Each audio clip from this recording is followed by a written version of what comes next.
आपण पाहत आहात press media news. Solapur Pune राष्ट्रीय महामार्गावरील प्रवाशांसाठी एक महत्त्वाची बातमी समोर आली आहे। महामार्गावरील रस्त्यांच्या दुरावस्थेविरोधात आता आंदोलनाचा इशारा देण्यात आला आहे।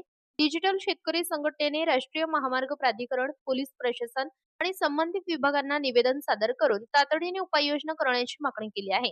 संघटनेच्या निवेदनानुसार सोलापूर पुणे राष्ट्रीय महामार्ग क्रमांक 65 वरील साईड पट्टीमध्ये अनेक ठिकाणी 2 ते 3 फूट खोल खड्डे पडले आहेत। त्यामुळे वाहन चालकांच्या सुरक्षिततेचा गंभीर प्रश्न निर्माण झाला असून विशेषतः रात्रीच्या वेळी आणि पावसाळ्यात अपघाताचा धोका वाढल्याची भीती व्यक्त करण्यात आली आहे।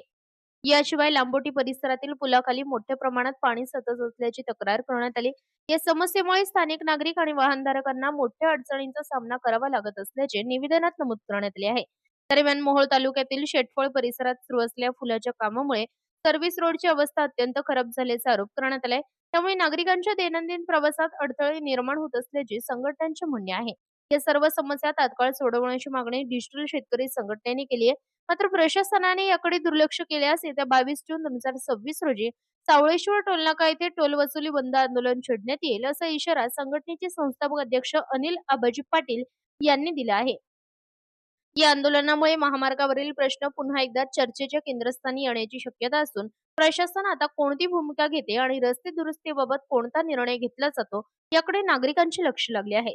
या प्रकरणातील प्रत्येक घडामोड आणि ताज्या अपडेट्स आम्ही आपल्यापर्यंत पोहोचत राहू।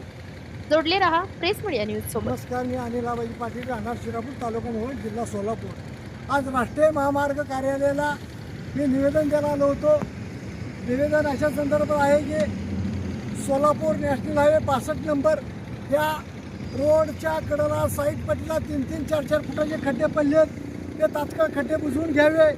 दुसरी गोष्ट, लांबोटीचा ब्रिज आहे, त्या ब्रिजकडे पाऊस पडला तर 3-4 फूट पाणी थांबतंय, म्हणून ते दुरुस्त करावं म्हणून पावसाळ्यात त्यांना सूचना द्या। दुसरी गोष्ट, शेटफळ आणि अनगर फाट्यावर पुलाची मोठ्या प्रमाणात कामं चालू आहे। ती सर्व्हिस रोड जे आहेत त्या सर्व्हिस रोडला 3-3, 4-4 फुटाचे खड्डे आहेत, तो सर्व्हिस रोडचा तात्काळ दुरुस्त करावा असं मी त्यांना निवेदनाद्वारे म्हणलेलं आहे। अन्यथा 22 तारखेला सावळेचे टोल बंद आंदोलन करणार आहे असा मी पत्रात इशारा दिलेला आहे। तरी ह्यांनी 21 तारखेपर्यंत हे कामं पूर्ण करावी, नंतर 22 तारखेला सावळेचे टोल बंद आंदोलन करणार आहे। जय हिंद, जय महाराष्ट्र।